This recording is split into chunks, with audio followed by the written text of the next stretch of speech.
Now, our Randy Kay has been uncovering some new details about Michael Jackson's health. She's in L.A. right now with former CNN anchor Jim Murray, who is also now chief correspondent for Inside Edition, and Dr. Jorge Rodriguez, who is a surgeon, joining us tonight as well to help us get a little more insight on some of this. And Randy, you've got a lot of details to share about the condition of Jackson's body. Walk us through it. I do, Campbell. We spoke with two sources who are very close to this investigation, and they both painted a very similar picture for us. I want to share some of those details with you. I'm quoting here. One source said, quote, he had numerous track marks on his arms. The other source told us that he had, quote, collapsed veins, which could suggest frequent IV drug use. The other source as well told us that some of the marks on his arms were fresh, others were older. Now, you have to keep in mind here that, of course, the emergency personnel who were trying to save him may have used IV drips and such, and that could be what accounts for some of these more the fresher looking marks on his arms. But also we were able to obtain today, quickly, I just want to show you the death certificate for Michael Jackson. The information here is provided by his sister, LaToya Jackson, it says. And what's interesting is it lists cause of death as deferred, which means at this point, obviously, and still really today, they don't know what caused his death. And as far as the place of final disposition where he will be buried, it lists Forest Lawn Memorial Park. That is the cemetery in Hollywood Hills, where the family has visited a couple of times now, although we still don't have any word that he's actually been buried there. And here's what's interesting. It says the type of disposition, temporary. So it doesn't appear, at least at this point, when this was filled out, that they were suggesting that this Forest Lawn Cemetery would be Michael Jackson's final resting place. So still plenty of questions relating to that, Randy. Let me follow up, though, with Dr. Rodriguez. You listened to what Randy's saying about extensive track marks, about collapsed veins. I mean, what can we deduce from that relating to a possible cause of death? Can you?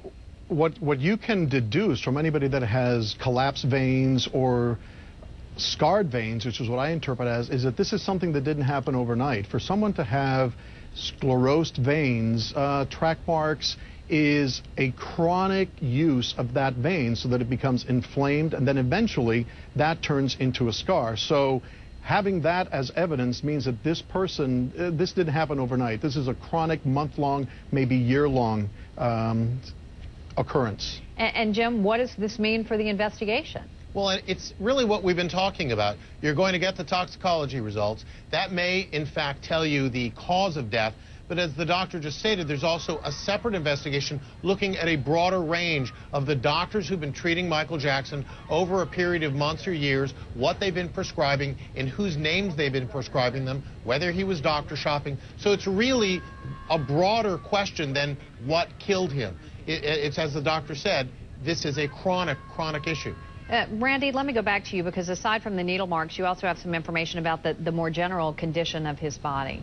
Right. Campbell, we all saw that video from his final rehearsal at the Staples Center. He had such vigor on stage. Well, we're being told by these two sources again, one of them who had actually seen the body in the hospital room after Michael Jackson had passed away, and it was described as emaciated, completely emaciated. We're also told from these sources that, quote, it was lily white from head to toe, white as a white T-shirt. That is a direct quote. And that his scalp was bald. That's also a direct quote. That may have been the result from the injuries he received when he was filming that Pepsi ad a couple of decades ago, Campbell. And Dr. Rodriguez, Dr. Klein said that he had diagnosed Michael with lupus and that he had treated him for vitiligo. I mean, does that sound consistent with what Randy's telling us? Well, it's not inconsistent. Vitiligo is when the body turns again its own pigmentation. And usually you see vitiligo in blotches. There is a rare form of vitiligo called vitiligo universalis, where it could be throughout the whole body. And lupus, again, is an autoimmune disease. And, it could lead to baldness, but usually not to the degree to what I'm hearing being described. Would any of those two diseases really contribute to that emaciated description that was just given? So does anything jump out at you, or it's far too early to sort of make those assessments? It's far too early. I mean, if, I'm not saying that this is what happened to Michael Jackson, but if somebody in my office or my patient came in, they had track marks and they had weight loss to that degree, you'd have to think of chronic drug abuse where the person wasn't eating. I mean, that's probably the main cause of hair loss, is protein malnutrition. So, a chronic use of different types of substances could lead someone certainly into this state. That's what pops to my mind first. All right, we'll be taking this story a little further and talking about some of the additional issues coming up shortly. Many thanks to the panel, though.